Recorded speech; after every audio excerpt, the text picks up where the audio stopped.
want to thank you, Comrade Ronnie, as a veteran of our people's struggle. I think it's to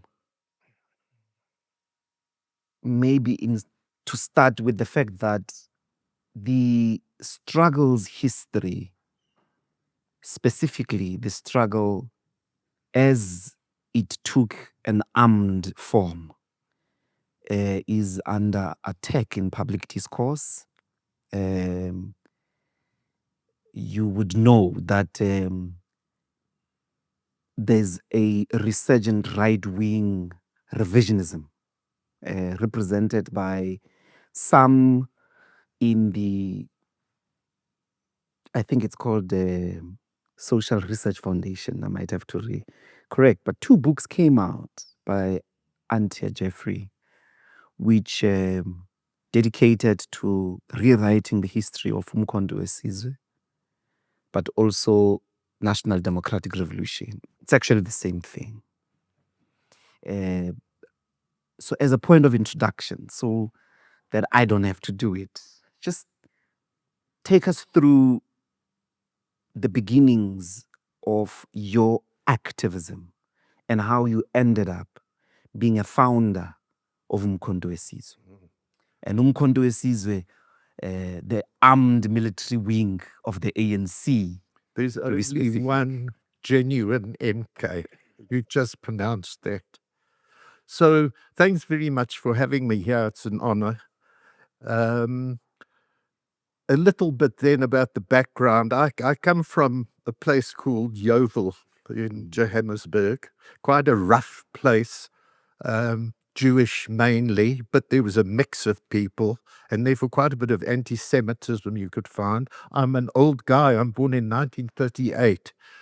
What I'm lucky about is that although my parents were not intellectual, political, aware people, they were kind people. My mother especially, and they were working class, white working class, with a background of Jews from the Tsarist Russian Empire fleeing the pogroms or the poverty and coming to a place where they heard there was gold paving the streets. So my father was actually born in Vilnius, Lithuania, a very right-wing country today, and under the Tsar, very extreme. My mother was born here. And Jewish background, but not very religious, more secular, except that there was the religion. They didn't actually go to the synagogue very much. I did as a young boy. You have to do that. And what my mother actually said to me is, you know, Ronald, what we believe in from our religion. And she quoted from a Hebrew sage, respect all people and treat them as you wish them to treat you. And that stuck here. My father was a very quiet person. My mother was outgoing. He was rather reserved, but a person who would say to me, when I went with him on his job, he was representing a factory in Doornfontein, and they were called travelers, commercial travelers. They would drive, actually, in his case, to a lot of the locations, so-called, and townships and white working class areas, or where you had Greek shops, etc. And he would say to me in the car that everyone needs to have a fair wage, whatever their color. Actually said that to me. Because we would go into the townships, Alex, nearby, Wynberg, these places, and we'd go into the Indian store. And he would take off his hat. Good day, Mr. Muhammad. Good day, Mr. Kasrils. Please have some tea and samosas before we discuss the order.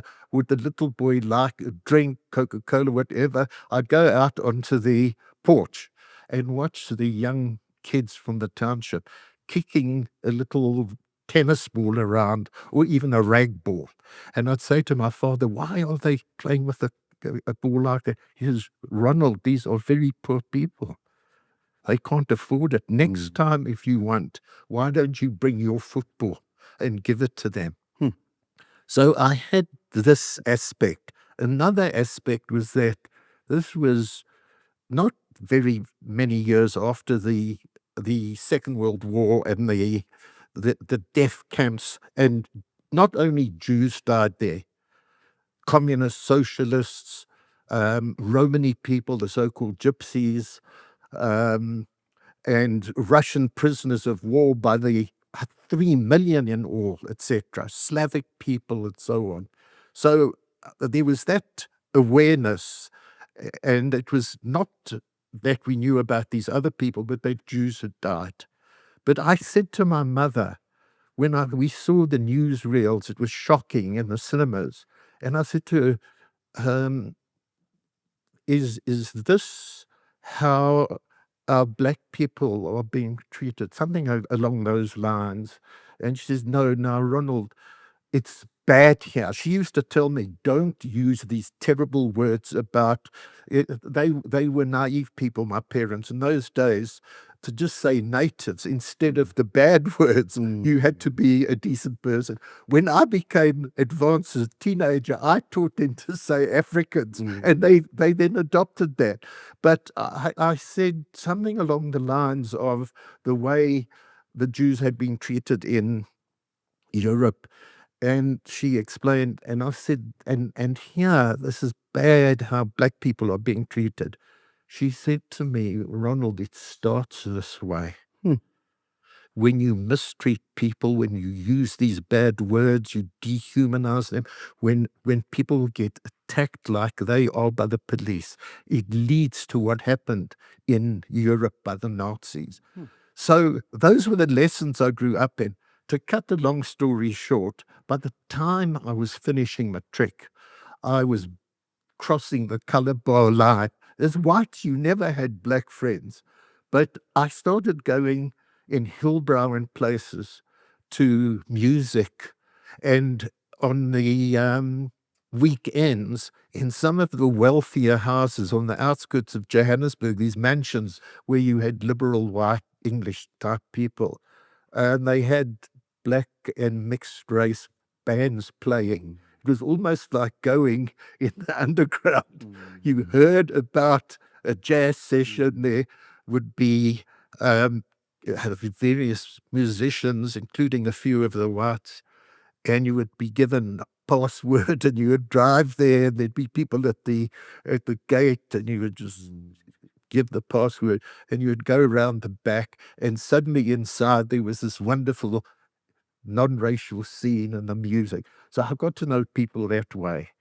And I actually then thought, because I was deeply disturbed about South Africa, getting close to Sharpeville, 20 or so, when all this is happening, 18 to 20. And I thought, I can live in South Africa now, because I'd been thinking this is a horrible country. I'm benefiting from being white through black exploitation. And I thought, I should leave. And now that I had this contact and was breaking a simple law of apartheid, integrating, meeting black people, I thought, I can live here now. I'm free. I can choose. Sharpeville comes along. I was shocked. I was at work at a film studio. I had the job by Belfort Park near there. And I heard about this in the morning. Lunchtime we went out. I was a script writer, so there was a group of us, half a dozen. The others were kind of more liberal than the general whites who worked in the film studio. And we came out into the garden area. The white working class guys who did the technical stuff were all together looking very grim and so on, and talking. And in the far corner were my friends from Alex, who I used to buy brandy for them on Fridays. They'd come to me, hey, boss Ronnie kind of thing. I'll give you some money. Can you go to the corner store? It was on Louis Botha Avenue, bottle store. So we need the stuff. I would do it for them. So I go straight to them and I say, hey, what's been happening? Aeroplanes are flying overhead. checking what's happening in Alex, and whether the Sharpeville uprising is taking place. And they were grim, and they talked to me. They gave me some ANC leaflets that had been distributed. When I was walking back to the other side to go into where our offices were, because these guys were doing, the fetching and carrying, a usual kind of thing, these white guys said, "Hey, Ronnie, what you talking to those?" And they would use the K word kind of thing. The very guys who worked for them and carried the stuff, the cameras and the props, etc.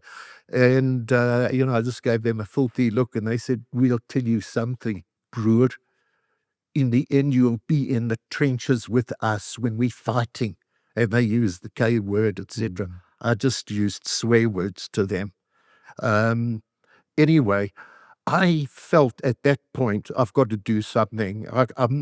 This issue that I thought I'm free and so on, I said, I've got to do something. And I went to Durban because I had a cousin there who was a communist and had been in the trade union movement, who I only had known when I was about 10 or 12 going on holidays. And I met her. Her husband was on the run in the underground, people's lawyer, Roly Arenstadt. And she utilized me in the underground because the special province didn't know me. Again, cutting the long story short, in no time, I was offered a better job by Lever Brothers, who we made films for. And they offered me double what I was getting in Joburg, but it wasn't the money. I wanted to go back to Durban because I knew a lot of the people there, and I became very involved at that particular time. So what happens then? I become, because there were so few whites, most were banned, I become the Secretary of Congress of Democrats of Natale at the grand old age of something like 22. And within a year after Sharpeville, I'm recruited into MK. And I'll never forget it. You see, I'd become very active, and I'm a young guy, and pretty athletic and so on. So, and they came to know me and trust me. So MP Naicker, who was a Communist Party aim, also Indian Congress, and I did some work for him on New Age. He was the editor there. He took me for a walk on the seafront. And he said to me, this was in July of 1961. He said, "We're forming an armed wing." He didn't have to convince me. And you've been identified as to come on the command. We talked a bit of why armed struggle. I didn't even need to ask him. I could see what was going on, and that, through some of the debates at the parties that I attended, there's mixed race parties in Durban as well, we were discussing that we got to take up arms. So when MP now puts it to me, he wants to give me like a week to think about it. I said to him, "Comrade, I accept. I don't need to think about it." He says, "Why not leave it, sleep on it till tomorrow?" I said, "I don't need to, because I can see, I already now, in that year, I'd been at underground lectures, discussions, etc. I came to now understand what apartheid was, what capitalism was, what imperialism was, what methods of struggle, strategy and tactics were about. And countries like Cuba, which was exciting us, why had they had turned to an armed struggle? Fidel Castro, for years before 1953, the Nkada uprising, had been involved in civil aspects of organizing. He was a student, a lawyer. So I had understood from Algeria, from Kenya, the Land Freedom Army of 1953's uprising. And I was reading a lot and discussing. So it was clear that because of Sharpeville and all the violence and oppression, the banning previous 10 years before of the Communist Party, ANC and PAC in 1960, immediately after the Sharpeville massacre, that the avenues for change, which the ANC had regarded as being for non-violence, had ended, that there was an impossibility of any form of political organization and mobilization in the circumstances of the terror that was unleashed and the banning of any form of organization and resistance. On that basis, it was very clear, theoretically, although for me it had been an emotional factor as well, the two go together, that the theory becomes important to grasp and understand, that unless the people of this country, the oppressed people, were going to take up arms as a particular method of change in terms of the system, there was no other way, no other way. And that's why it was so readily for me to agree. And within the next few days, through MP, I was introduced to the first commander and deputy of what was going to become a 5-person command for Natale. The commander was Mbuyiseni Ndlozi, trade unionist and ANC. Billy Naicker, his deputy, Communist Party, Kinnick was as well, actually, and leading trade unionist. Then myself and Eric and Charlie, who was a trade unionist at Pinetown. And unfortunately, within about a month, they recruited somebody called Bruno Mtolo, who was a member of the trade unions. Bruno found you. He came after you into the command. Yes. And I became his big friend because the two of us worked very closely together. So it was Bruno, we got the four of us were there. And then they, between Koenig and Billy, they said they've got a very good guy who's a trade unionist, who's very good electrician and with his hands, etc. And he was. He had that kind of aptitude as a worker. And I found him very pleasant and agreeable and quite funny. So he became the 5th member. And that was like July, August, and we began our training and preparation and initial recruitment of 5 different units. Each of us was a commander of each unit, 3 or 4 people in the unit. And we began receiving training, basically from Jack Hodgson, who had been in the South African Armed Forces during the war, and Harold Strachan from Port Elizabeth. Jack was from Johannesburg. And they had this kind of ability and taught us about making bombs and how to approach targets and so on. Basic initial training, but with the politics to guide you. It was never just a question of it's going to be armed struggle, the sabotage operations were the immediate ones. And the question that we were serving, a political cause and a political leadership. Although at that stage, the MKs, you can see from its manifesto, is described as independent from existing political parties, but serving the liberation movement. It was just the formulation initially that they wanted to give cover to those elements, the sections of the Congress movement, basically Indian Congress, Congress of Democrats that I was still in, banned in 1962, by the way, and the trade unions. So we were prepared for this. We were very serious, very dedicated. There was hardly any funds. We used our own earnings. As someone who was working for Lever Brothers, their film section, I probably had an income which was £40, by the way, then, which was double what Koenig and Billy were getting. We used our own funds. We borrowed cars, we put in the petrol, we went on reconnaissance and so on, and prepared for the day, 16th December 1961, when MK was announced as initially the independent of any political organization, but it was basically as clearly for the movement, Communist Party and ANC, headed by Joe Slovo, from the party and Madiba Nelson Mandela from the ANC. But I stress, highly political, with the understanding that there was no other way of change other than utilizing revolutionary armed force in support of the people, and in the belief that through the struggle we would help to build up and revitalize organization from underground. But it had that objective.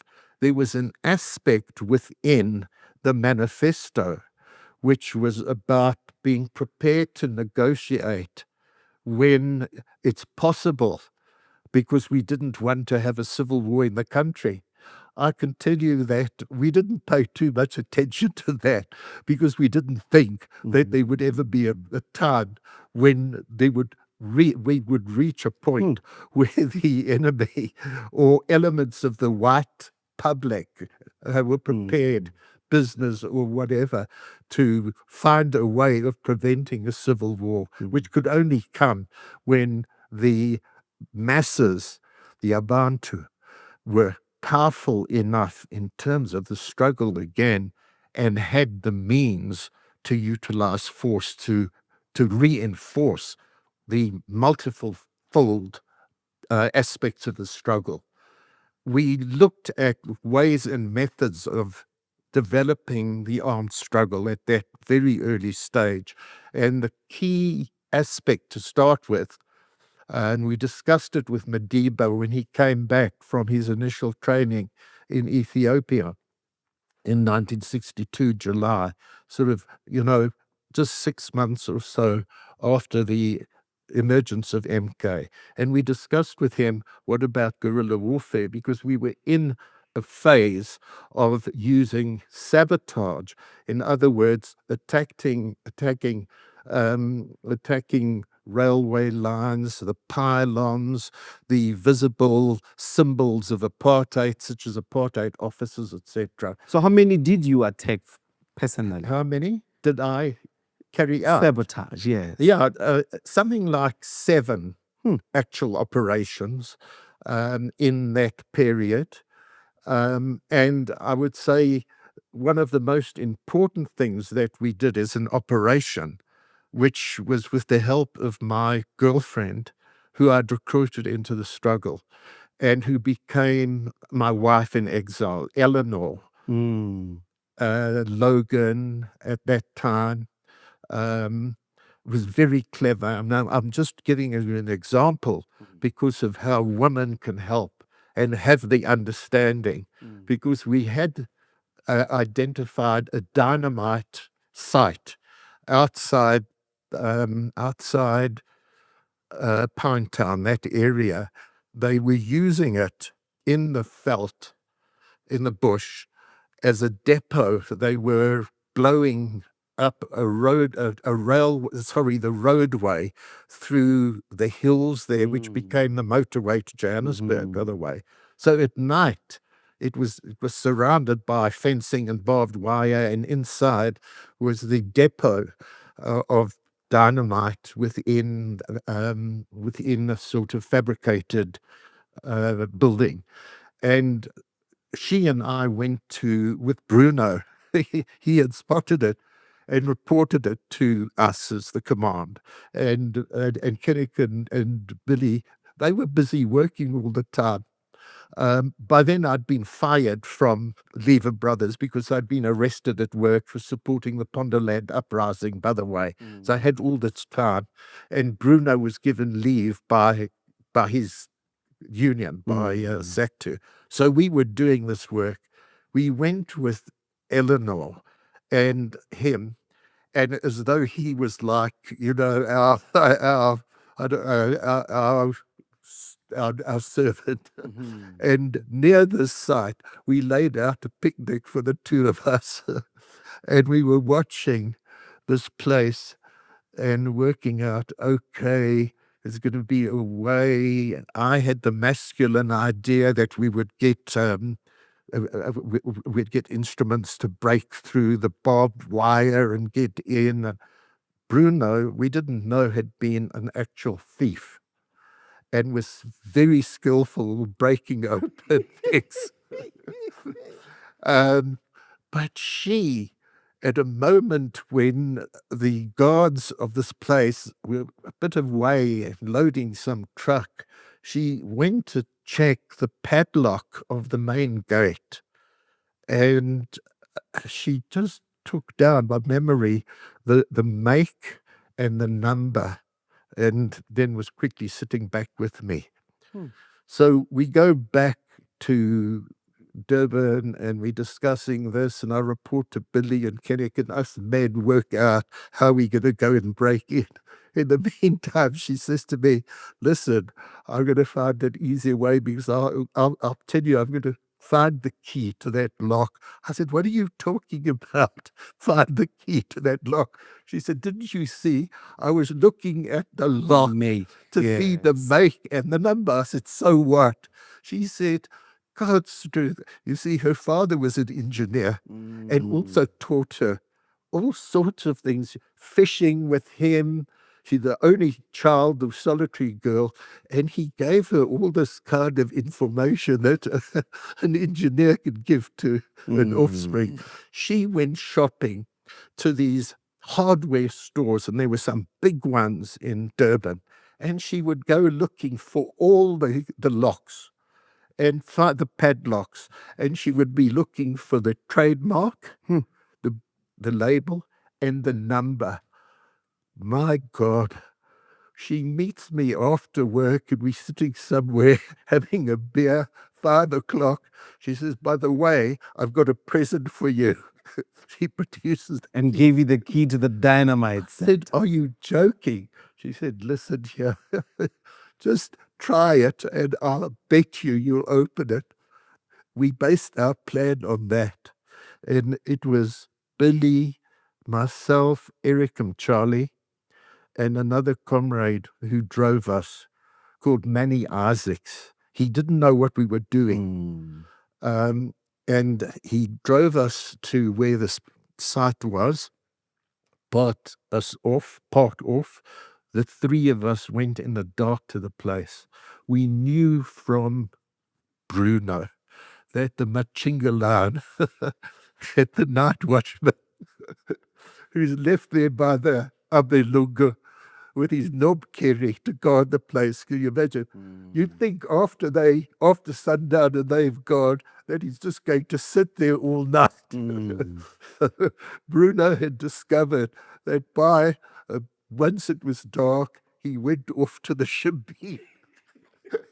He was away. I mean, this guy became the traitor, but he was clever, Bruno. So there we were, but God was nowhere to be seen. By God, we go up to that gate. We still got the wire cutters in case, in reserve. I put the key in. It fits neatly. I get shocked. Jesus, I turn it. Click. This huge padlock opens up. We get inside. Now that's where Bruno, that we should have realized it was a clue that he had been a robber. He goes to these big containers, and he just puts in here just this jemmy. Quah! You know what was shocking? It was dark, and there's dynamite inside.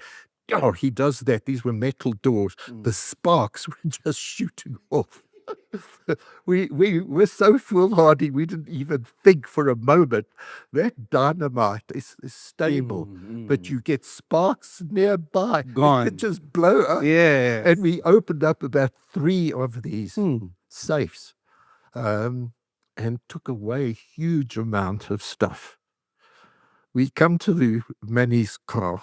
We put the stuff in the boot and the back, and it's piled up. We drive away. It's so full that Eric, Charlie, and myself, it was one of these vans. We lying on top of the boxes. There's no space for us. We drive away.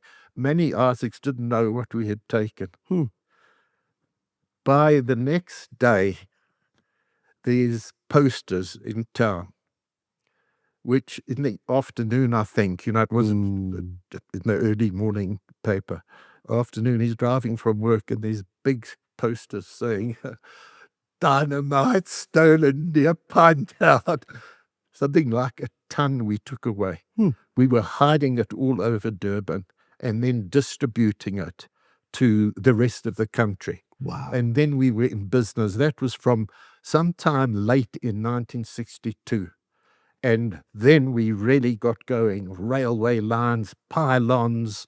The guys in Johannesburg went and blew up the office of the Minister of Agriculture. It was a standalone building. They had the dynamite. The whole building was blown to pieces. In Durban, we hit the pylons. We knew the whole layout of the pylon system. So we attacked it in 3 different places, which plunged Durban into total darkness. And the whole coast lied. Wow. Dark. After we carried that out, the same Eleanor was the driver of the unit with Justice Mpanza and David Underwood and myself. And we dropped them off at KwaMashu. We came to our house in Florida Road. It wasn't this this kind of place where people have a great time today. It was real. The Florida Road. Yeah, I got you. It was very working class and a small kind of little house, a little cottage we lived in, etc. So we waited. Now it's like the long street of Durban. We had timing devices on these so that we could get home and seem to be innocent, because the special branch would raid us, many people after operations. So we had to be careful and be at home. While we're sitting playing chess, the lights go off in our little home. We delighted. But how big is this? Let's check outside. We look up and down Florida Road. It's in pitch black. How far is this? We run up to Mitchell Park, right on the hill. And from there we could see the bluff, Durban Centre. Everything is in absolute darkness. We did a little dance together in the park. We ran back home within half an hour. Nice time of love and revolution. Absolutely. Yeah, love goes with revolution. What did Che Guevara say about that? Revolution is an act of love. And the special branch arrived, bang, bang, bang on the door. And the guy, they come in, oh, are you home? Where have you been? We say, no, we've been here all night playing chess. Look at us. I say, what's going on? They say, yeah, you'll see in the morning. So that's how MK started. So there's all of this kind of homegrown training. But to emphasize, it was because there was no other way in which we could make change. We knew that the process would lead to other forms of struggle, but that this was vital and would grow, that we needed to advance it from the sabotage phase, and that it's politics, and it's not love of violence or to kill, etc. When we're in the camps training, what is said is we use the AK as a weapon for peace. Yes, we have to resort to revolutionary violence against the violence of the state, of the ruling class. But we are fighting for freedom and to create peace and security and progress for the people. So the politics is always there. The moment that there's no clarity in the politics, you descend into what Lenin said, banditry. Banditry. That's what happens. Another word for criminality. And then that comes in, you see. Before we go on from here, this interesting name, I'd like you to now pin it down for us. Bruno Mdolo.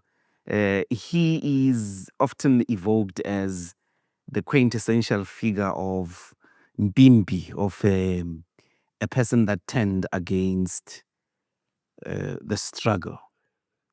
And it turns out you knew him. So when under testimony he became state witness, what did you make of that? Well, You know, I mean, let me just contextualize that he testified. He was a Yeah, key. He was yeah. actually a star witness yeah, against the Rivonia trialists. yeah, and the Yeah. and the Natale trial. Yes. So we underground by 1963 May.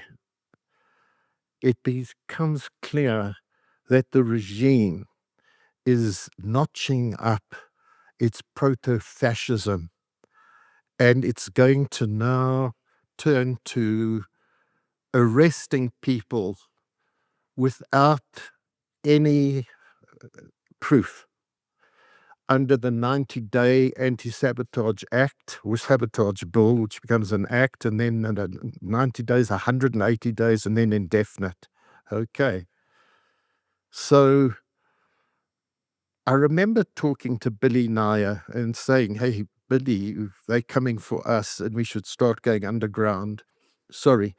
So just to also add that people like Billy, MP Naicker, and others had been in the struggle and arrested time and time again and had been underground and then above ground. Unlike some of our youngsters, like me and EB and others, we were actually looking forward to going underground and being full-time. We didn't even worry about where we were getting the money or so. I was raring to go. And they said, no, the leadership weren't actually taking a decision. They were prevaricating for, I think, more this kind of subjectivism, I would say. And there were the big arrests. But people like Bruno, EB, myself, quite a few others were underground. So we weren't arrested. And I was with being the white guy. And by the way, I had saved money. So I actually had a few $100, which was quite a lot. I went and rented a house and things like that in a disguise. At first, we stayed in very rough conditions provided by Eleanor because her parents had a property outside Durban at Kloof, which just had kind of kayas, outhouses, and they grew flowers. And she put us there until we could find a proper house. It was Bruno, Ibrahim, Ismail, and myself. And in this period of underground, I started getting a bit worried about Bruno because he started complaining. And, you know, I wasn't anti him, but he seemed to be, he was talking about money and he was making some reference to leaders who live a better life. And he had been to Joburg and been to the Rivonia place. He said in court later that what changed him was Walter Sisulu had wonderful furniture in his Soweto house. I mean, you know, Walter Sisulu's Soweto house, it was like maybe twice the size of an RDB house. But he was beginning to have second thoughts. But we were underground together and we were connecting with people like Justice and Panza and other comrades from Umlazi and KwaMashu and places who we were still in contact with, and we had dynamite with us, and we were passing it on to them and giving them instruction. But I'll never forget the day when Bruno went off to meet ostensibly a guy called Stephen Charlie, who was from KwaMashu, who'd taken over from Justice and Panza, who we had sent out of the country. And we didn't know that Stephen Charlie had been captured and had confessed. His wife had given him away. So I think that had kind of affected his psychological position and maybe fear and so on. So Bruno leaves us and doesn't come back. So Mtshali replaced Mpanza. Yeah, he placed Justice and he replaced. But Mpanza is the recruiter of JZ. Yeah, yes. Okay. Only, but JZ wasn't in a unit. Oh, yeah, of yeah, that yeah, day. yeah. He was simply sent out of the country for training, and was arrested going for training in 1964. So Mpanza was out, but had recruited Zuma and a few others to be sent out. And the people who took over had then sent Zuma out for training, and they were arrested near Zeerust. And that then led to them landing up in Robben Island, just going ahead about Zuma. Although people are contesting whether that is what happened to Zuma. We'll come back to that. Come I have back to any. I'm actually interested. Yeah. Because you are very much in the area of eThekwini as we know it today. Yes. Operating as a commander. Yeah. And these figures that some of them will end up in Robben Island. Yes. Let's finish the story of Bruno. So just to say this about Bruno, which came to shock us. We, as I said, I really liked him, and so did Eleanor. And he goes off to meet comrades with instructions. He doesn't come back. So now Evie and I, it's night time. I'd given him 10 shillings to buy some mincemeat for us. We were down to our last few shillings. This was the currency. It was like 10 rand or something at the time. And he doesn't come back. Now we start thinking, what's happened? You never want to believe the guy's arrested. It's the failure of underground. You want to think he's okay. So we think, I started knowing his weaknesses. So I say to EB, he's been a little bit unhappy being stuck in underground. He's a bit of a womanizer. He likes his alcohol. He's got that 10 shillings. I said, I think he might have gone to a Shabin and found a sponono. Maybe he'll come in the morning. God, the morning comes, he's nowhere there. We're sitting around by lunchtime wondering, God, maybe we should leave. And who arrives? Eleanor. She comes in a state and she says to us, Bruno's been arrested at my mother's at the plot where we had left flower behind, where the flowers are being grown in Kloof. We were somewhere like 20 kilometers away. And she says, how does Eleanor know? Her parents, she went to see her parents, and they say to her, Eleanor, do you know anything about a native who was staying at the plot at Kloof? Eleanor's shocked. So she says, no, why? And they say, it's strange. We've had a visit from the security police this morning to ask us if we know anything about this. And they, of course, had said no. And the police just accepted. They were just checking, you see. So Eleanor, quick thinking, gets a car and comes to warn us, and she takes us. From there, we abandon the place because we reason that they're going to break him. They'll kill him, to the point they'll torture him to find out. We didn't think he could just break. And we were taken. She took us to a safe place in Pietermaritzburg. Very soon, I'm still in touch with her. We're still trying to organize the underground. And in the process, by the way, EB gets arrested going on a project to meet some of the Indian comrades. But they also have been caught and they've given information, people under duress, that they were meeting EB. I was meeting some people and so on as well. But that's where EB gets arrested. And Eleanor gets arrested. Now, she gets arrested, and at that point, the remaining political leadership, George Punan of the Communist Party, and Vera, his wife, and a few others who are remaining, they get a message to me to say, you have to go to Johannesburg. It's too hot here in this whole area. and it's impossible for us to take care and help you and so on. We're sending you to Joburg to report there. This was at the time when the Rivonia arrests had also taken place, so the country was in a chaos and the movement. So I'm sent to Joburg and put in touch with the Bram Fisher, and I'm underground at a friend's place, meeting Wilton Mkwai. I didn't know Mac Maharaj. He was working with Wilton Mkwai, but Wilton was now the new commander of MK. And I'm giving him all the information, and I gave him a gun that I had and so on, and waiting to see whether they're going to use me in the country or send me for military training. And we get news that Eleanor's been arrested, and it's shocking, okay.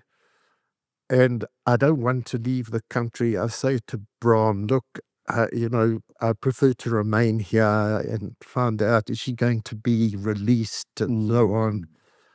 She manages to get a letter smuggled out of detention to me. And she says to me, I've been arrested, she explains. We knew through the press and so on that she'd been arrested. She says that the special branch have been grilling her about the following contacts and wanted to know this, that, and the other, and she was refusing. She says to us, I believe Bruno has broken and is giving them all the information, because I've been in the interrogation center and I saw comrades who'd been beaten up. She was telling me them, David and Awanda, and who was, and so on in EB and Sunny's thing. She said, but I saw Bruno sitting in an office, smoking. She says, and then the special branch said to me, your friend Bruno we didn't even have to touch him. He sang like a canary the moment we captured him at your parents' property where the flowers were growing, this place. I spoke with Bram Fisher and I was doubting Eleanor. I said, I don't know, maybe they tricky good. I said that he's got weaknesses, and I told Bram the weaknesses. But I said, we trust this guy, etc. Anyway, I'm decided that it's too hot for me to be there. And they send me to Dar es Salaam. But by the way, it's a wonderful story. Before I'm going, Eleanor escapes. Very clever escape. Escape prison. She pretended to have a breakdown, mental breakdown, and had gone on hunger strike. So one of the first white woman who's in detention, and with parents who run the city bookstore and are quite well known, so they were clearly quite jittery.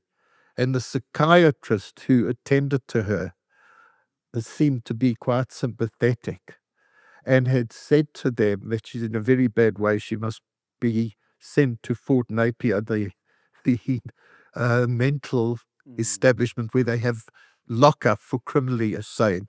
Outside Pietermaritzburg, she was there. But once there, it was easier. She started checking the setup and she got the support of an African, not wardress, an African woman who was employed to do ironing and things like that. It's actually all in a play from a book that I've written. I'm going to send you tickets. It's going to show in Pretoria in June. It's been doing the country anyway. So she, just to get on in the story, was a maverick. She manages to escape with the help also of the underground Congress of Democrats comrades at the university in Maritzburg. So we actually reunite, and we sent both of us out of the country together to Dar es Salaam. That's where I am from October 1963 with her, and we get married there. But before marriage, we're working, they'd have her working in the office. They really liked her. Oliver Tambo, Katani, etc.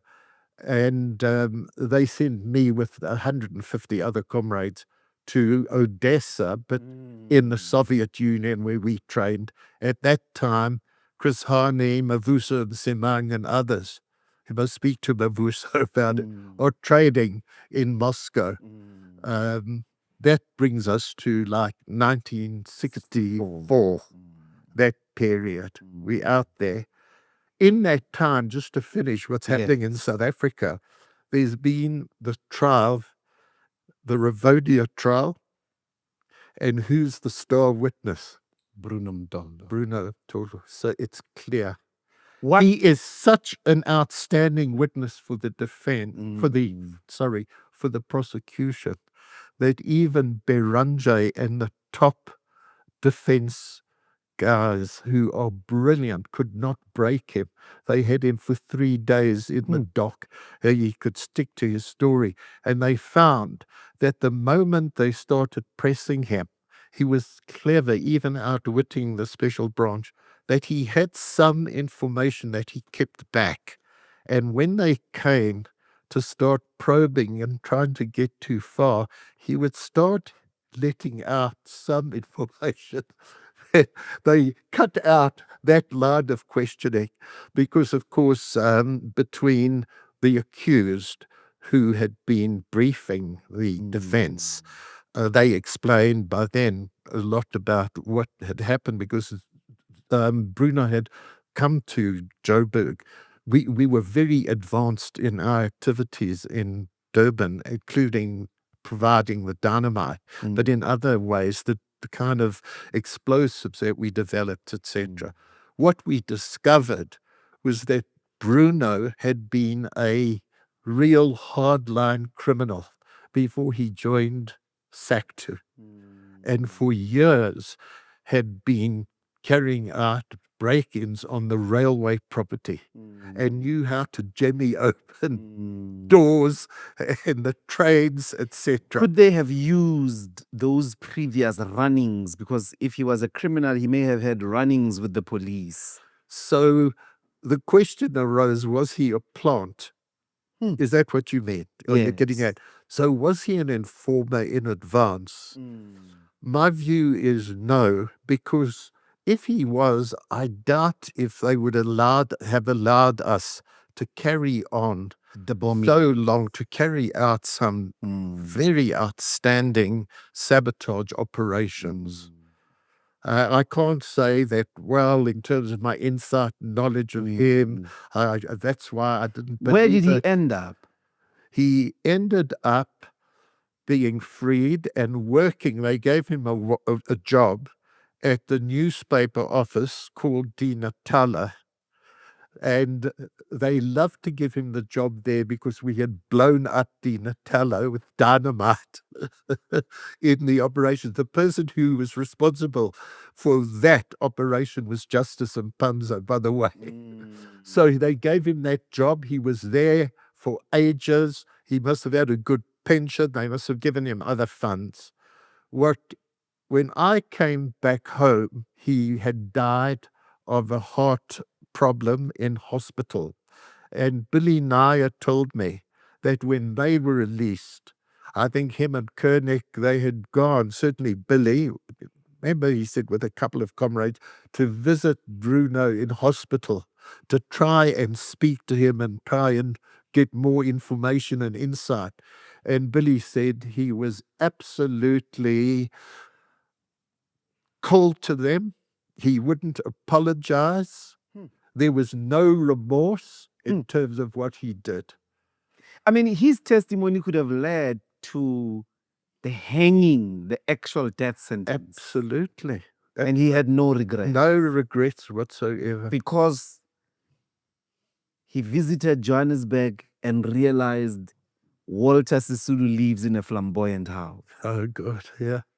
You should read the book by Bruno Mtondo. You know, there's a book. Yeah. Have you read it? No, I haven't. You'll just see how he writes, and his memory was really good. But when he writes about... I've read the testimony Okay, at the yeah, so trial. you know what he said about Yes. Walter Sisulu. Yes, yes. You know, this fantastic furniture. I mean, God. And they dressed to Yes, yes. yeah, sure. Though he was now trying to justify, basically the argument was, no, these leaders were wealthy and privileged. What privilege? Being sentenced to life imprisonment there in the dock, you know, possible death sentence to Mandela, Sisulu, and Mbeki, and so on.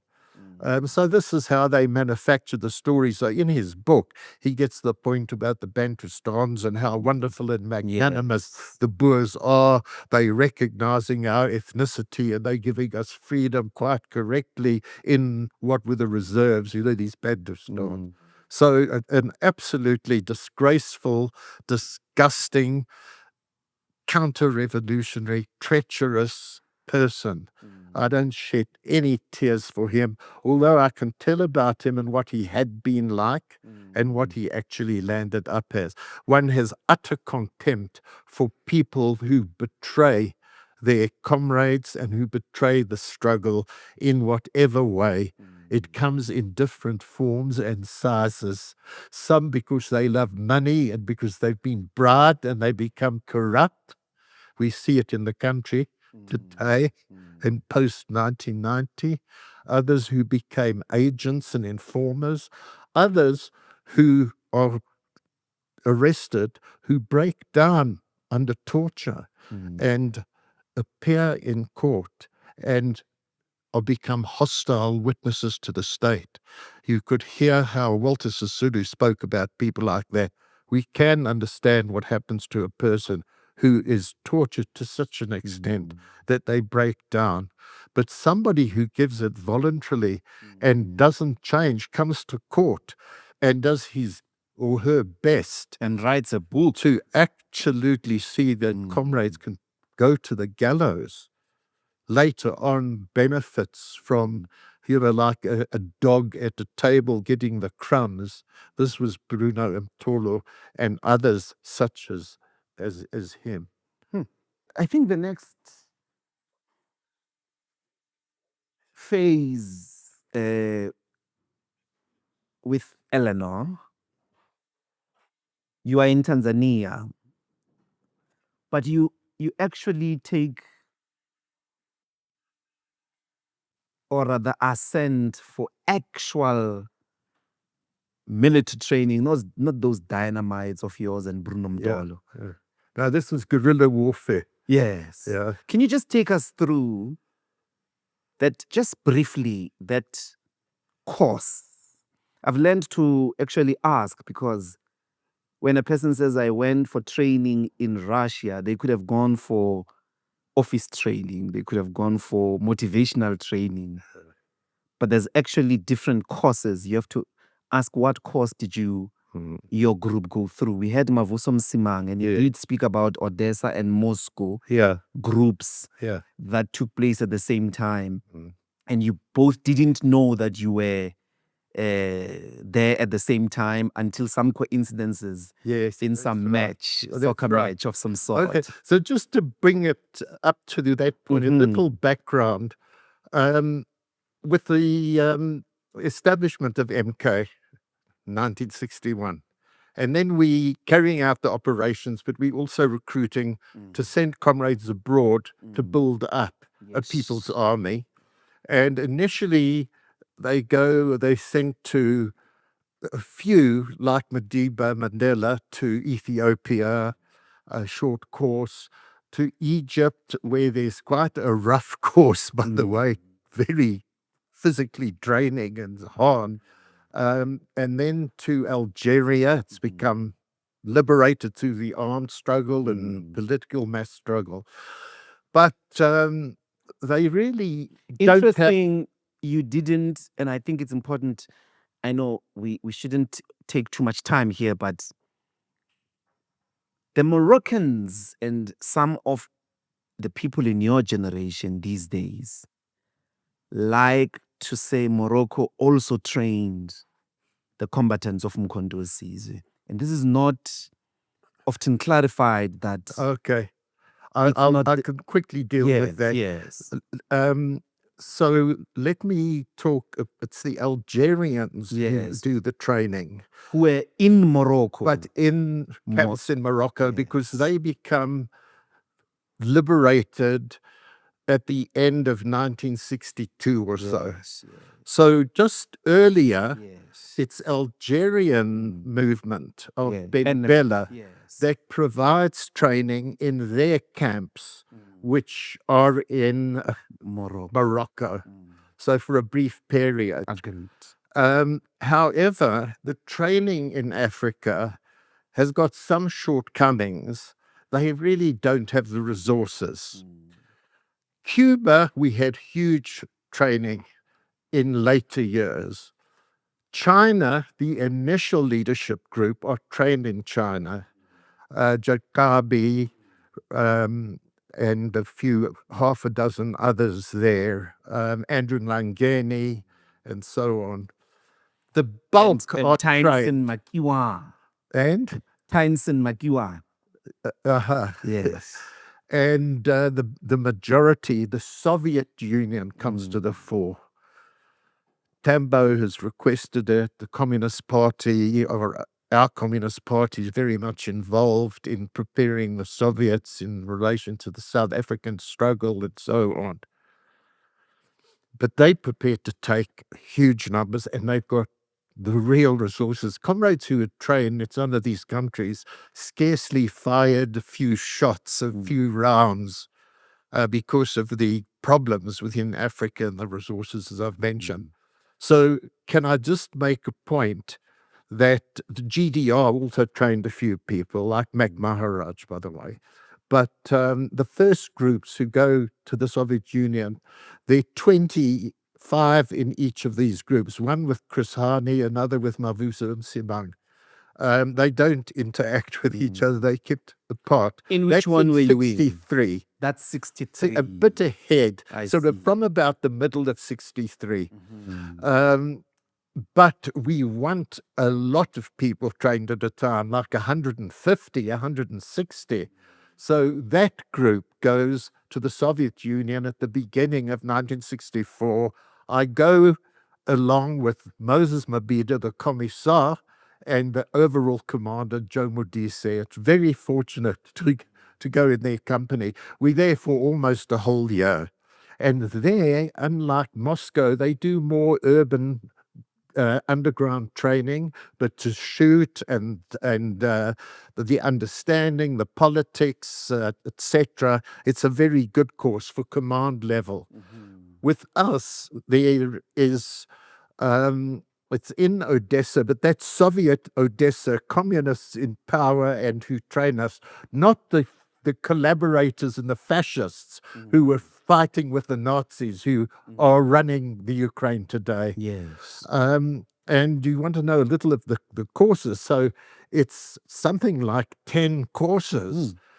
The focus is on the military, on guerrilla warfare, using a whole range of the weapons, training in ambushing, in carrying out guerrilla raids, in setting up guerrilla detachments, in working in underground, in urban and rural areas, topography, how to move by compass, engineering, the sabotage that we had been doing already, but with advanced mines and explosives, etc. High level, we learned how to drive tanks and use anti-aircraft heavy guns. Why? Because a guerrilla army goes from small to big, and you seize the larger weapons and even tanks from the enemy. So you need to know how to use the weapons you're going to take from the enemy. But of course, small arms and AK and RPGs, firing bazookas into police stations and army bases and into enemy vehicles and so on. And politics, which is a key factor, and they keep saying it. Comrades, you can't just learn how to use weapons. You have to know and understand the theory and practice of revolution, which is based on politics and political leadership and so on, and building the links between the guerrillas and the people. So this is what we're doing throughout that year, and the people training us are the stalwarts who defeated the Nazis, who were in the Red Army and stopped them at Moscow's gates, beat them at Stalingrad, went on to expel the Nazi forces from Soviet soil and onto Hitler's headquarters in Berlin. It was the Red Army that won that war, not the British and the Americans. That was a sideshow from the West. Anyway, that's the training. We meet up with the Mavuso group and with the Chris Hani group. When we finish our course at the end of 1994, we go back to Tanzania, 1964, sorry. We go back to Tanzania to a place in the interior called Kongwa, where we have our main base. And we find Chris and Mavuso and company there. And this is where the MK army is now in quarters, waiting for the possibility of infiltration back home. So this brings us up into that period. We've had a good running into, the different many missions, starting obviously with your Lutuli detachment, many, many, many more, including the incredible Navy attempts, but as well as the building of the underground, up to your activities with the self-defense units and all of that. I just want to ask two high-level sort of clarities. What was the structural outline? It looked like there was, because you were the head of MK intelligence. That's military intelligence. Yes. For MK. For uMkhonto weSizwe. Yes. But there was an intelligence unit of the ANC. Yes, yes. Can you just clarify what that means? How did it work? Okay. And what are the names? And what were the relationships? Yes. So just to first deal with MK.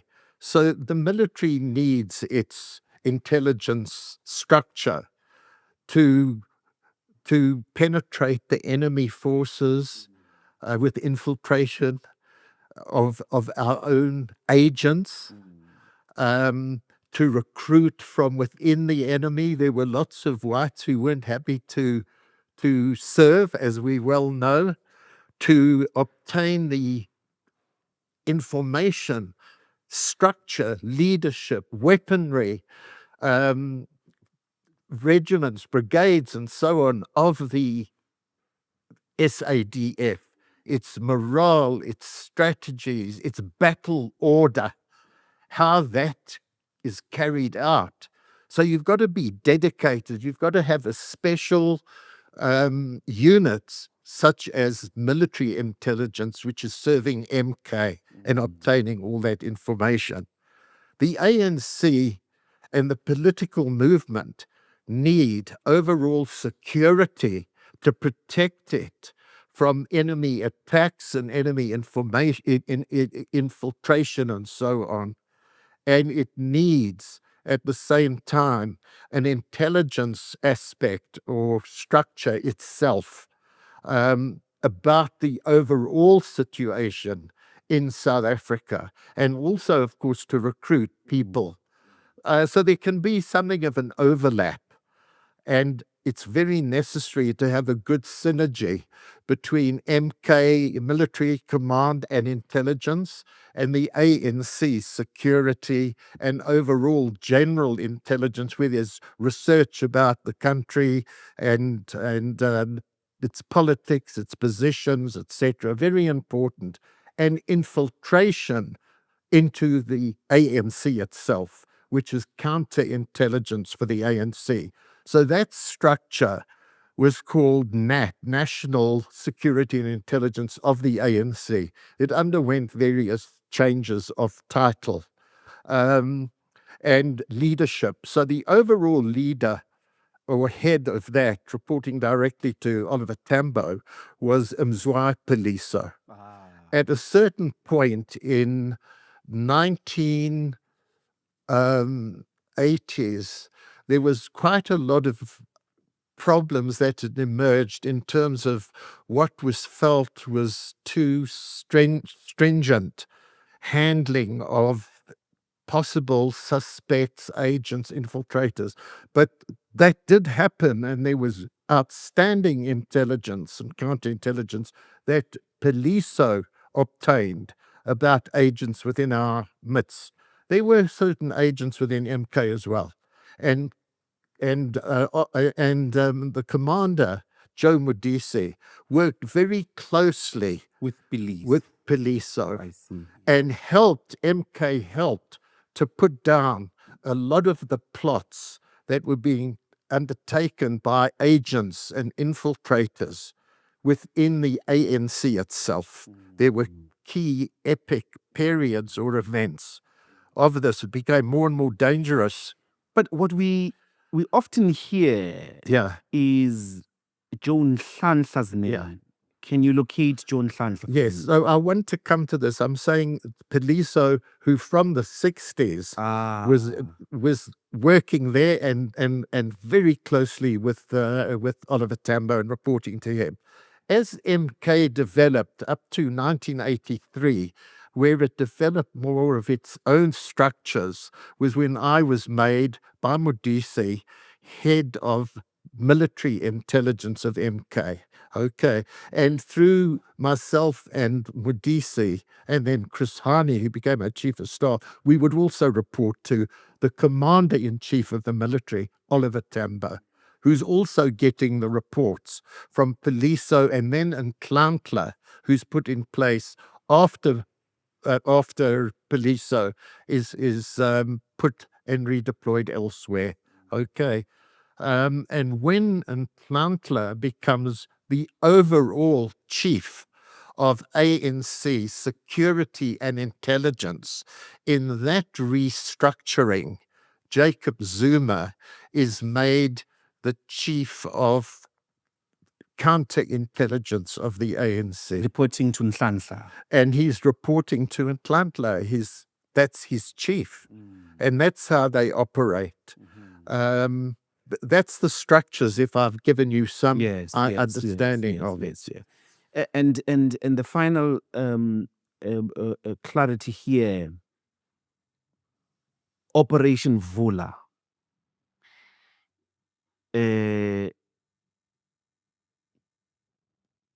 Who and how was it structured? Okay, so after the Kabwe conference in Kabwe, Zambia, 85 June, the resolution is about a response to the rising insurrection inside the country and the need to have a senior leadership inside South Africa. And it's Joe Slovo working with Oliver Tambo that takes on this project and places Mac Maharaj in charge. He's going to be infiltrated inside South Africa at the end of 1987 with his deputy Siphiwe Nyanda to be placed as a leadership group reporting directly to Tambo and Slovo, and through them, obviously, it's a big secret, so they're not revealed. But obviously, Tambo and with Slovo, but Tambo himself is the leader of the ANC. So it's an ANC project. And the two of them set out on a very brave course of training for underground. They've had training in the past, but this is very sophisticated. And the key thing is the development of communication means through computers and code systems, which was dealing with the big problem we had had in the past of the distance and the links with disparate groups in the country, whether political or MK military, in keeping track of what's going on. And this is part of that leadership. So their communication aspect was very important. So the Vula project was not an MK structure project. ANC, it was ANC. But it's also bringing political military command together. We had always been struggling with the two parallel aspects of the struggle, the military aspect and the political, and trying to create coordination as best we could under very difficult conditions of distance, lack of direct communication and control. So this was a real revolutionary change in the approach, in keeping with the insurrectionary mood and uprising, and to give the leadership inside to build the underground of both military and political units, and to give guidance to the above ground UDF, the Mass Democratic Movement, UDF, trade union, etc. And they did incredible work through 1988 to 89. And there were some other outstanding comrades who were infiltrated in that period, who were assisting them. Janet Love is one of the people who comes to mind, but quite a few key comrades. I come in quite late in the day, by something even after the ban is lifted on the 1990 on the ANC and Communist Party in the beginning of 1990, and a number of comrades come in to reinforce the structures that they have built in the underground all over the country, from Cape to KZN or Natale, then to Gauteng, to every part of the country, 4 provinces then. Charlton Ngakula was one of the people who had joined the Vula Command earlier on. But with the developments of 1990 and our concern about the transformation, and whether Bruno, whether the Boers, whether the national government, party government of apartheid, who was genuine in those negotiations, we weren't sure, and it was so necessary to still build the underground. So I came in at the end of March, round about that time, and quite a number of others, to reinforce the structure, the highly trained comrades. You wrote a book, and I want to ask through this question to come to today. A book, and in the book you have a story about yourself and JZ. The Simple Man. The Simple Man. Yes. The name of the book. When many people in the ANC, because the book came out, he was still in the ANC when the book came out. I think it's about 2017. Yeah. 2023, he forms a party using the names of uMkhonto weSizwe. Usurping the name. Yeah, usurping the name. Yeah. My question is, in the book, and you can do it yourself, you give an account of a warning system you had already given to the leadership. You actually reveal that already in the 80s, you gave a warning to the leadership about a simple man who is not simple. And even at that time, it just looks like a factional outburst on your part. Sitting today here with where and how the developments have come out, you think you're sitting here now vindicated? Okay, well, my mind can go back, and I see it very graphically. I met Jacob Zuma actually in 1961 into 62, about that time. And I was introduced to him by Justice uMkhonto, a great hero of the struggle, who was one of our first recruits into MK. I was Congress of Democrats Secretary, as I said, so I used to go and speak at meetings for COD with Indian Congress and the trade union sector. Of course, it was ANC meetings as well. Comrades were there, but the ANC was banned. I'm going to 61, 62, and so on, even though I was now already in MK, but above ground, unrepresentative COD. We were only banned in something like April of 1962. And then I was banned and restricted. But in that period, I was speaking at meetings. And at that point, we're carrying out operations and also recruiting people to be sent out for training. So at one of the meetings, Justice uMkhonto's introducing me to various young people from KwaMashu, Umlazi, etc., and introduced me to JZ. Young chap, he seemed very engaging and so on. And then he tells me this is one of the guys they're thinking of recruiting to send for training, not to recruit into a sabotage group. Anyway, we've got to fast forward to an arrest takes place after I've left South Africa in 1964 of comrades from all over the country going out to Botswana as so-called football teams, but they actually going for MK training, they get arrested. I don't see Zuma until 1980. I'm now redeployed from Angola, where I was in the camps, training comrades and so on, to Maputo, Mozambique, to work for the underground that we were building of both MK and political underground. At that stage, not quite the synergy that was required that Vula with Mac and Sapir we're dealing with later, a long time later. And I come there to work with Jacob Zuma, and we get on very well, knowing each other from 62, Tegweni, etc.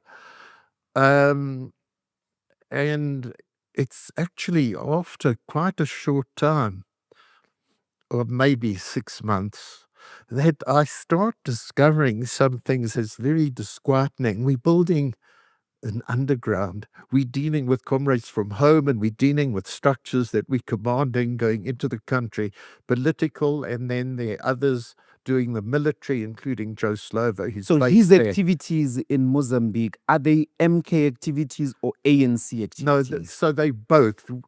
Zuma and I at that stage are focusing or instructed and set up. But what was he? What was he in MK?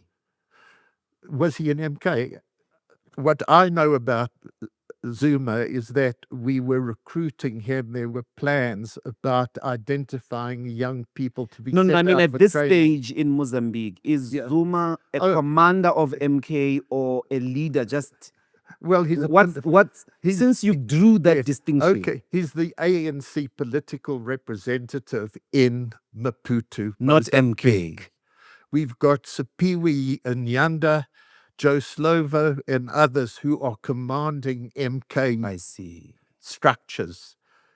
I'm MK, but I've been deployed to help Zuma with the political underground because I've had a lot of underground work from London before I come to where I was deployed at one stage, where I then come to Angola, and then I'm doing just MK work, and then Tambo and Mabida actually deploy me to Maputo to help build under Mac Maharaj the political underground because it's going very slow.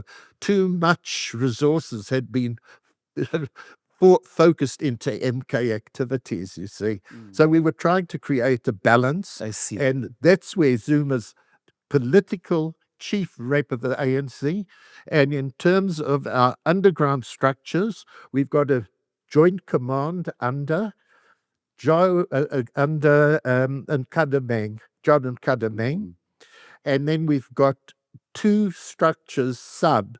One is the MK military side with Sapiwe and Yanda and others, and Joe Slover's commanding that.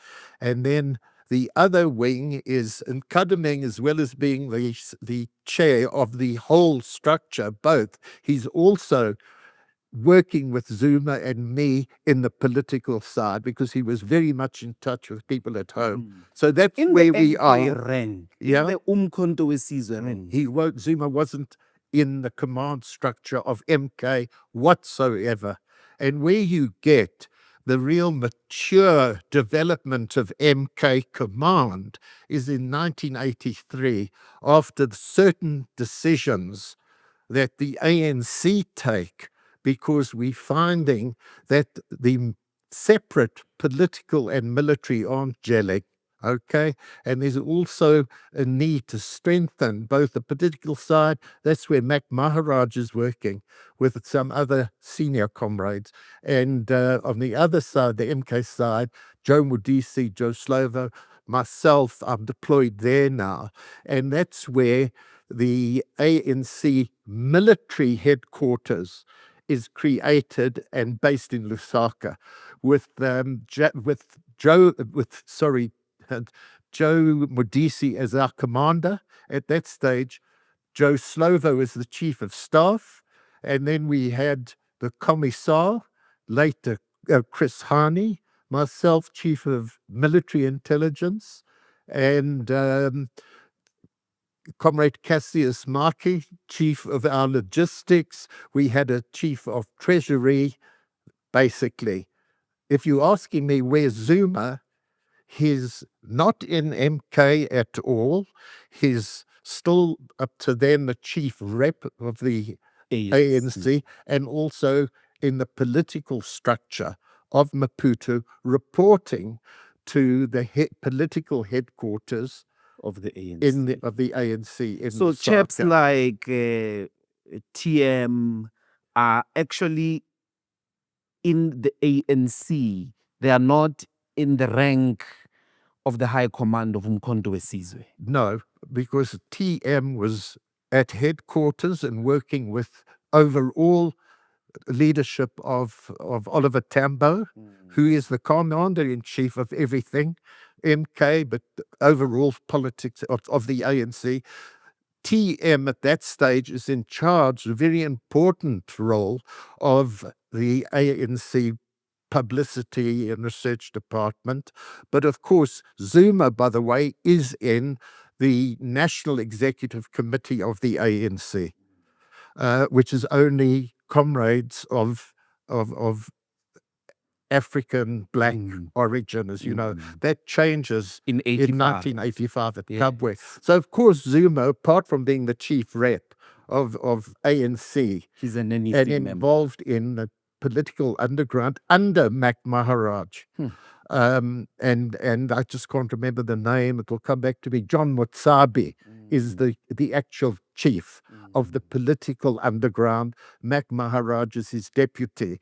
Under them are people in Maputo, Mozambique, Jacob Zuma there, political, in Botswana, in Lesotho, in Zimbabwe, and so on.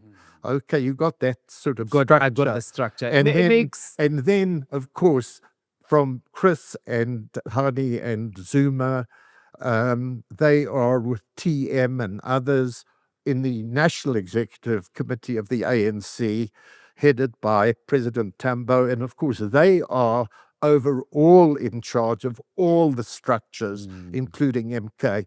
MK is under political command, although we've got our own command as the armed wing, but it's the armed wing of the ANC. Gotcha. So the MK commander and comrades of the command, so Chris with Joe Modise, they on the executive committee. Later, Joe Slovo, Greg September, and others elected at Kabwe are on that NEC as well.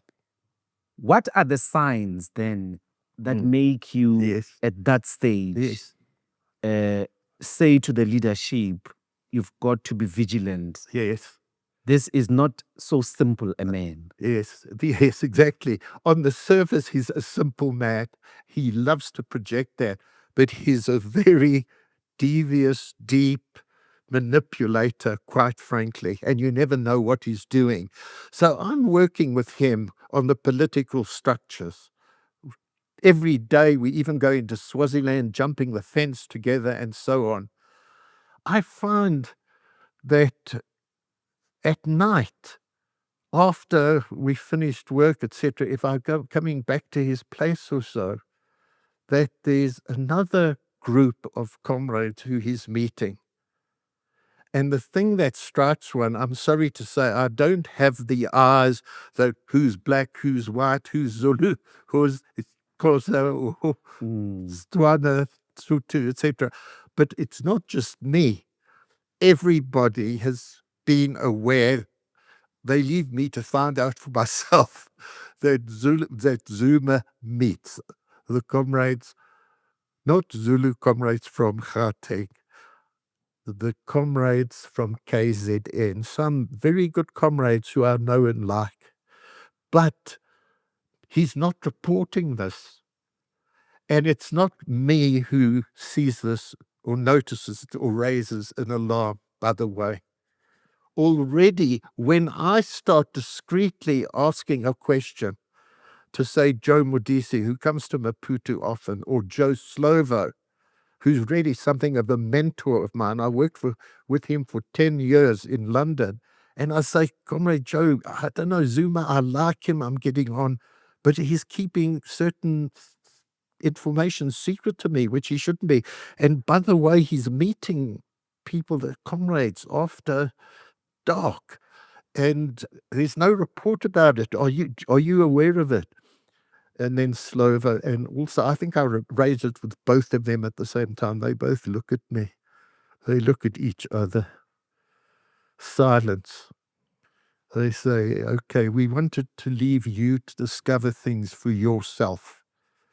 But Zuma, before you came, and we started setting up the structures in Maputo, we put him in charge of ordnance, of logistics. That's a structure talking about sending weapons, smuggling weapons into South Africa. He's a guy we trusted, but we started discovering that he had a secret structure within the secret structure, reporting to us, because he didn't even report to comrades on his structure who weren't Zulu about a separate line he had into Natale. And Comrade Ronnie, what we did was we had to dissolve that structure. That's why when you arrived here in Maputo in 1980, you don't find Jacob Zuma in MK structures. He's been made the chief rep here. The ANC feel they need someone like him with a profile. That's the story. I say to them, well, I'm seeing this and I'm really, really kind of very, very worried and troubled. Before long, it happened quite quickly. We had the Nkomati Accord. I was in Swaziland. I couldn't come back into Maputo. They sent me back to Lusaka to work in headquarters. And Zuma remained on with a small structure for a while. Slovo had to leave to go to Lusaka, and then even a crackdown on that small group at the office. The structure under it, which was more political connection with South Africa, had to retreat to Lusaka. Continued to work there on the political structure at the time when I now was redeployed to my origin in MK, working now with Modise, Hani and Slovo in the structure I've talked about, almost right up to the time we came back and I'm infiltrated quite late to join the Vula structure, basically Maharaj and Sapiwe and Nyande inside the country. But there were other things about Zuma that was quite disturbing. You know, we were soldiers, we were exiles, away from our wives or not married or whatever. And yeah, sure, we had our little affairs or relationships, some quite strong, some where people got married and so on. But there was such gossip about JZ and how extreme he was with taking advantage of women. I don't want to delve more into that. It was just too extreme. Not that we were prude about these puritanical, why is this guy, he's got a wife at home or somewhere, but he's now one woman after another and so on. Comrade Nkosazana that didn't know anything about that, and I don't want to speak too much about this aspect, but I'm just saying, if we're talking seriously about discipline, integrity, etc., what I can say, while I was outside, he used to dress simply. He drove a very modest little car. Comrades didn't buy their own cars. Cars were allocated and they were brought out on a pipeline. We didn't have money, etc. But he was quite content driving a little Volkswagen Beetle, I think it was, if I remember correctly. And he didn't seem that inclined to ostentatious living. And that was a very engaging aspect of him. But if you come forward, coming back to the country, and then a report I have to make to Madiba, is that when Zuma comes in, like many of the comrades, myself included, I didn't have funds. I didn't have a bank account. I'd worked with the ANC all the time I was abroad. 30 years. I was just fortunate, as some comrades were, Comrade Tambo himself, Comrade Mac himself, Comrade Joe Slovo himself, Comrade Chris himself. They were married to women who had jobs. They could have been quite modest jobs, but it was enough to help look after the kids, etc. My wife looked after our two sons in London and so on. So when we came back, it wasn't like in dire poverty, some of us. And there were comrades who came back, with absolutely not a wife to help coming back in, who had a job and had been paid off and came back in. So this guy comes in and he's got several wives and he's got 20 plus children. I'm in Gauteng, he's in Durban, and, disturbing things started happening.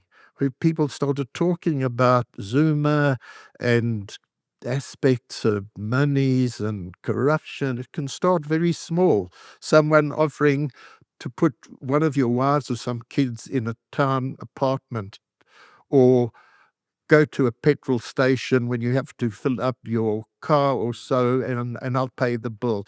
It's a little finger. Before you know it, they've got you by the whole hand, and body and soul, up to the Guptas in later years. It's in that period that Madiba asks us, who have come from exile, about people who are going to be leaders at home. Not about everybody.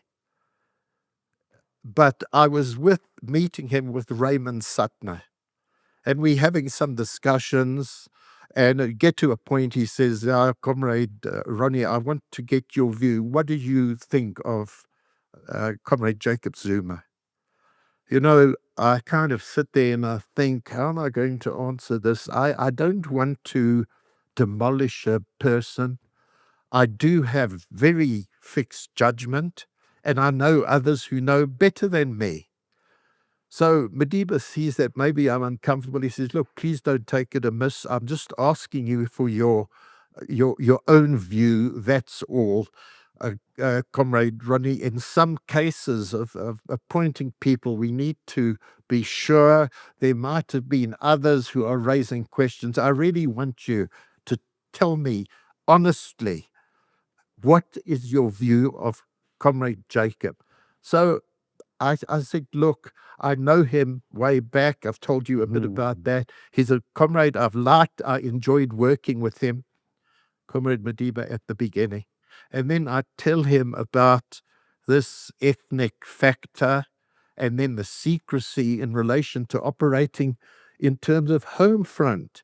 And I say to him, I am telling you this because I can refer you to others and not just myself, because maybe my judgment's not sound. Please, Madiba, there's Joe Modise, there's Joe Slovo, there's Comrade Chris Harney, who had very serious misgivings about Zuma, emerging out of aspects of what I've told you. And also, by the way, and I can remember this, when Chris joined us from Lesotho, for a while he was working with our command, and I was trying to make arrangements for Chris to meet the underground in Swaziland. And behind my back, when I was away, Zuma sabotaged this by telling Chris it wasn't safe for him. And I had created a very safe route and reception. When I came back to Maputo, I'd been away somewhere on an operation or so. He said to me, hey, I didn't manage to get to Maputo to meet the comrades despite all your arrangements, because when you were gone, Zuma said to me, hey, no, I'm having second thoughts. It's going to be too dangerous.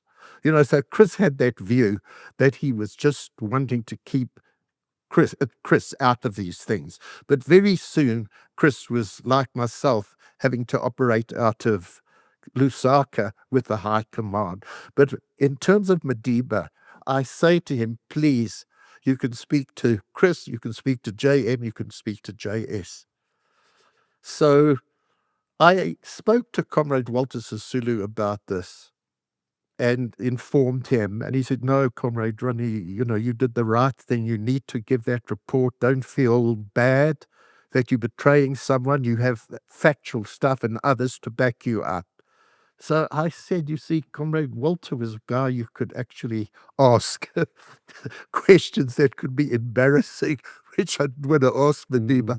I said to Comrade Walter at that stage, I said, you know, after all the points that I made, that the two Joes made, that even Chris would have made, why is it that Zuma, okay, he wasn't given a national position. When we came to government, it was put in KZN.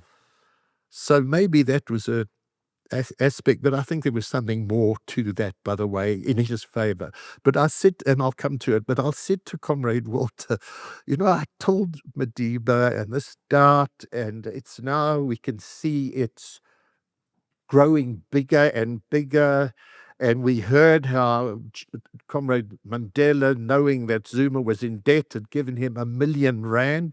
You know the effect on other comrades, how they resented that and what they knew of Zuma, and thought, and wouldn't say to Madiba, Comrade Madiba, you think that you're curing this guy, that all he needs is R1 million, forget it. The Comrade Walter says to me, no, Comrade Ronnie, you must understand.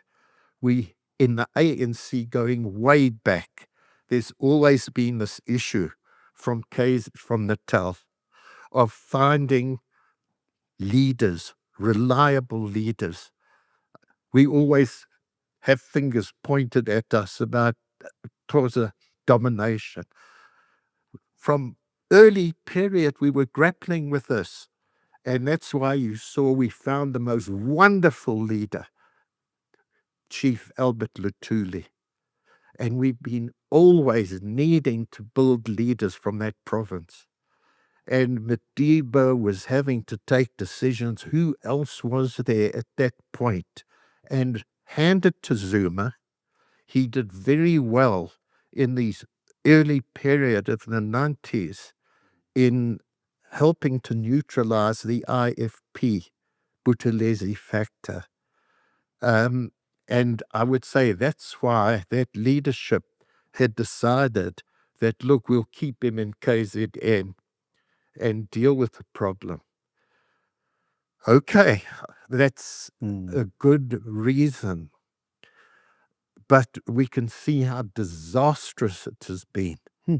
we've never had a betrayal to this degree of someone who, through lies, absolute deceit, and demagogy, has pushed himself to the fore as another Buthelezi, by the way, that's what I'm saying, on an absolute ethnic basis, and bamboozling people in terms of what he's standing for, because the country is having problems.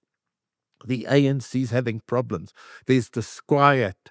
And it's easier then for someone who can manipulate to say, look at this leadership, look what they've done, pointing at various leaders of the ANC who are credible. And that's the kind of thing I could never forgive him for. So I came to write the book, The Simple Man. 2017 it was, 2017 it was published. See in that book how hard I am on Amabomvu, the party I come from, the South African Communist Party, who at Polokwane, pre-Polokwane, from early days, 2004, 2005, I'm Minister of Intelligence.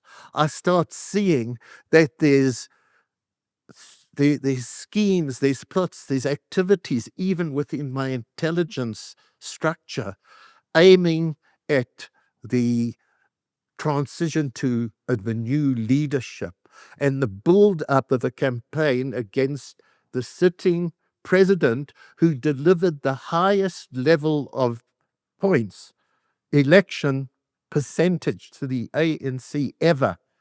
And that was in the 2004 election. We had over 2/3.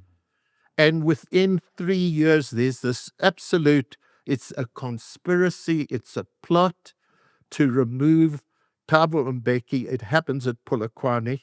I've got comrades there who are being interviewed from the Communist Party, who are saying to the reporter from the French Communist Party, Humanité, that this is the major revolutionary change in South Africa. And that same reporter then comes to me and says, this is what members of your party are saying. What's your view? I said, this is not revolution. This is a counter-revolution. The guy was shocked. He didn't believe me. It took years. He came to me, the same journalist, high-ranking communist journalist from France. He said to me by about 2017, you were right 10 years ago. I want to hand it to you. I didn't believe you. I took the word from the party group that helped to topple Mbeki and oust him. And that's where the problems in our country, I'm not saying it's the beginning of the problems. There's certain aspect that I didn't, and more in retrospect perhaps, agree with Madiba and even Thabo Mbeki and Joe Slovo in terms of the transition. It's very difficult transition. The judgment aspects, they didn't sell out, they weren't traitors, at all. But I have an issue, and I raise it in my book very openly, that about errors that perhaps we made in the compromise with the regime and white business, etc. Open, it's not just secret. Madiba was at the helm of that, and Slovo supported it. I had doubts. But the question is, you then find, on the basis of the undermining of Mbeki, the Communist Party and Kusatu in particular, they helped to aid the new era, revolutionary era, my foot of Jacob Zuma's ascendancy, which is the beginning of the real slide into the problems we have today. So in the book, I take issue with the communist leadership. The book starts with a chapter of our Central Committee meeting in Braamfontein. in 2004 or 5. Kwedi Mantash, Blade, and Zinmandi, and the others. I'm now saying to them, comrades, this is Zuma's background. These are the faults, what we're talking about now, which I outline in detail in that book. And I outlined this in relation to a meeting of our Communist Party leadership and expose what Billy Masekela, the Director General of Intelligence, was up to. And may he rest in peace, but we're talking openly.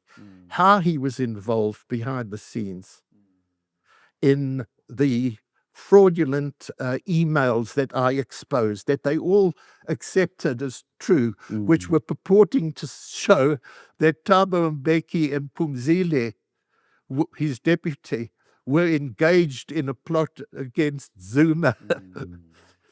And I could show that this is all fraud and lies. I called it the hoax email. It was so easy to expose.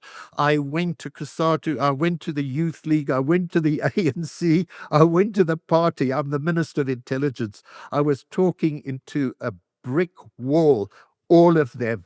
I could say they couldn't argue against the facts that I was presenting, how fraudulent these emails were. They wanted to believe them. And they did. And that's why, but I went through a period. I didn't resign from the ANC or the party, but I began a period where really, with Zuma in power, coming in after Polokwane, wanting to form his cabinet, he called those of us who had served with Thabo Mbeki's presidency, will we carry on? He wanted just an interim. Probably wouldn't have kept us. Okay, you can hive and you can deploy and so on and choose yourself. We, all of us, virtually, something like 10, 12 of us, Aziz Pahad, Issa Pahad, and others there, who said, no, look, we were appointed by the former president, so Comrade JZ, good luck to you, but we resigning. Thanks for the offer. And that's when I left in 2008. And quite frankly, after that, with the way Zuma was running the ANC and the way the party was towing that line, I could not in any justice stick to the parties concerned. And I basically allowed myself to lapse for a while. You'll remember, I was very active now with civil society and Palestine. I would have been involved in solidarity work anyway. It was only after Zuma leaves in 2017 plus that I start coming back in the belief that now I can play a role in helping the party and the ANC. And I'm glad I'm back in that fold. I'm not uncritical there. We're facing too much challenges, including this absolute treachery from the side of Jacob Zuma and the people he's bamboozling. Who knows what kind of a plot this is? It stinks to the high heavens, quite frankly. And that's why I prepare to talk out so openly. And I'm certainly glad that the Communist Party now have broken with the past. So has Vavi. He's the only one who criticizes himself and his decision publicly, to his credit. Maybe the final parts. I mean, everybody knows where uMkhonto weSizwe party is, and personally, I have battles understanding what they represent politically. You are calling them the new project of ethnic nationalism. But what about the party and the state of the alliance? The Communist Party has taken a decision. It is not supporting the ANC, as it is always the case. They are going to contest the ANC in the 2026 elections. What should we make of this? Is this not the end of the alliance as we know it? And perhaps another force of dismembering the mass democratic movement? Okay, so look, I don't say at all that the party is working against the ANC. And that necessarily there will be the break. We need to avoid it, and we need to keep the alliance alive. We've got to resuscitate it. We've got to renew it. The ANC is having to do that itself. We hope that they get on with that job. I think there's been too much of a lack of real, deep, mature discussion between the leadership of the party and the ANC, and that subjective factors and tensions arise as a result. Because despite that, and despite the fact that the party's taken a decision for 2 congresses of the party, by the way, I've come back into the party leadership just recently. So I can't argue to the party that you've got to undo your decisions of 2 previous congresses of the party. You can only get a reversal at a congress of the party. We've got one in a few years coming. So the party leadership, and it's a new leadership under Comrade Solly Mapayela, I believe he's a very courageous, honest, genuine comrade. He's what you see in him. But he's also got his concerns about the disrespect shown to the party subjectively by some ANC comrades and so on, who feel aggrieved at the party's stance. And perhaps there's not been enough clarification. It's a very sophisticated and complex reasoning when we come into the nitty-gritty of it. But on the surface, the argument from these previous congresses of the party, including the one during the Zuma period, was that the party's off track, the party's simply following the ANC has gone rotten, the party's not speaking for the workers, the party needs to have an independent voice. It started that way, which led up to the election of Solly Mapayela as General Secretary. And in terms of that groundswell in a communist party, you can't as a leadership just discount it.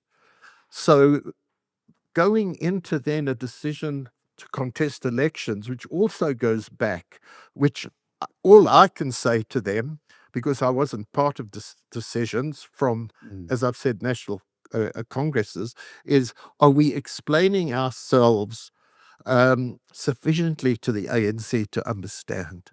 Are we meeting them on a mature basis in that respect? Can we not work out a composite or common electoral pact to stand together? And this is the kind of thing, I'm in the ANC branch where I live. I'm in the ANC Veterans League, who are a very good factor in all this. I'm in the Communist Party and at leadership level. So I'm trying to speak to everybody and explain. And I go back to an example.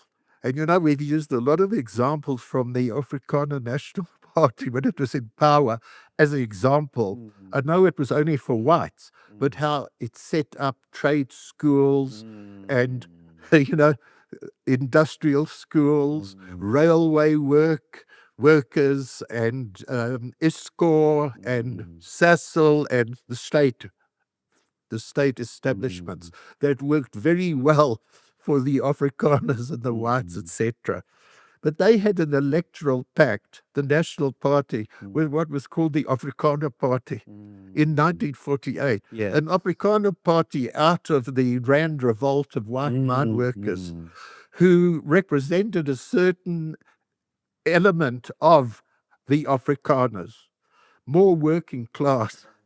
And the National Party was the party of a rising petty bourgeois nationalist formation. So that Afrikaner Party was not quite confident about the National Party. And they had their discussions to have a pact and to stand in the 48 elections. I think it was 9 seats that the National Party, it was a national election, of course, allocated to the Afrikaner Party. Their leader was given Ellerwell North, which I can't remember his name, and they came into that pact.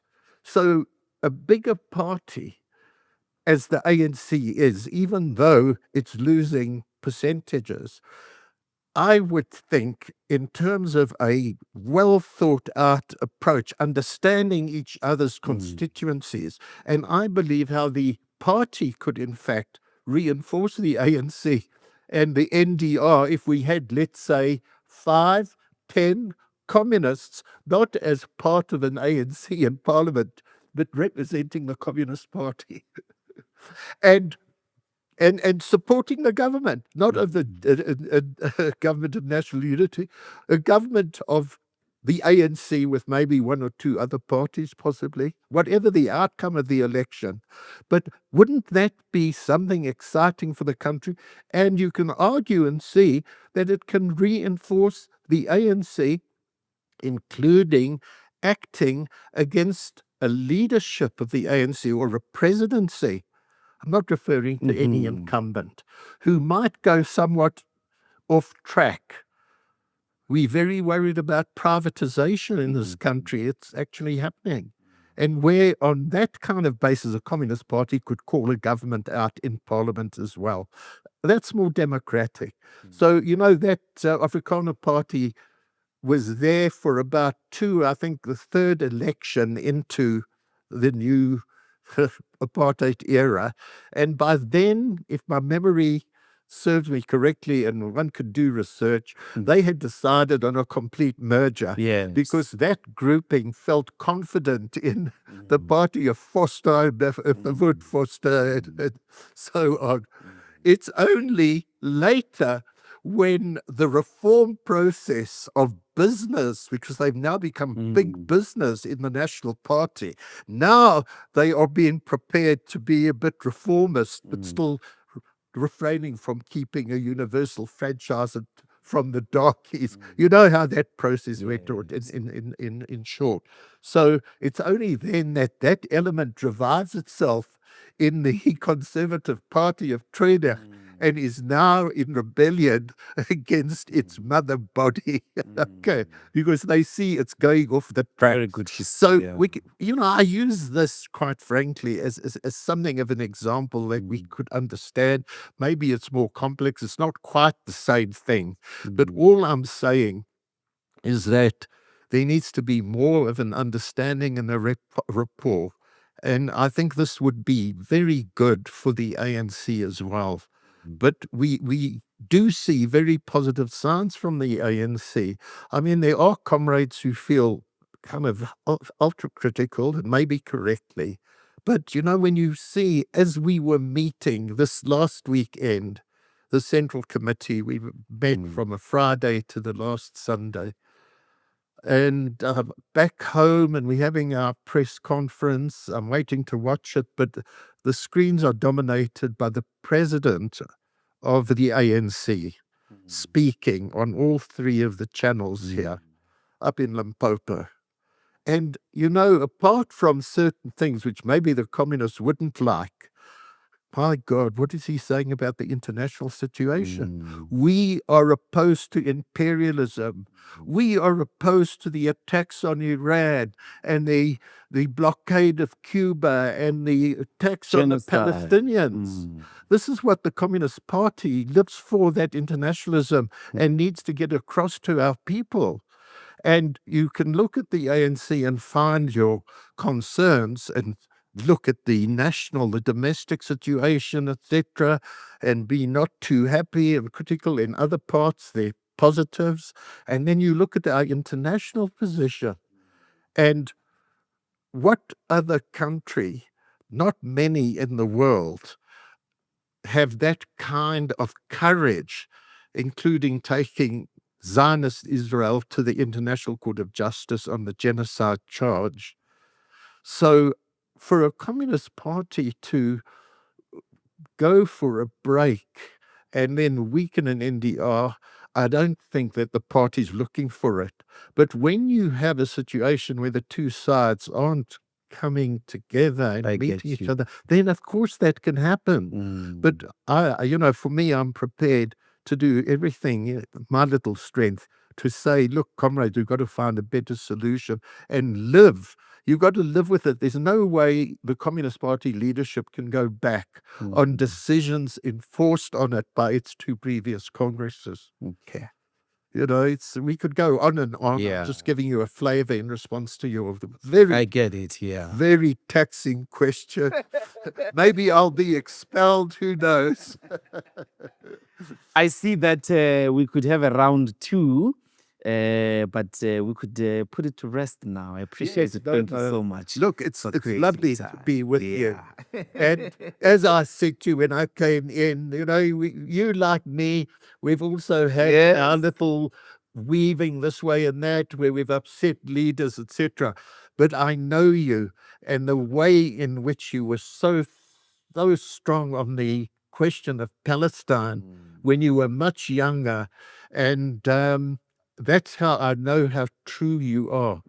Because you were prepared, and those comrades you worked with always said to me, we had the comrade here in solidarity. He was honest and he was brilliant. And I've seen this, I know it from you. So congrats to you, comrade. Thank you, Comrade Ronnie.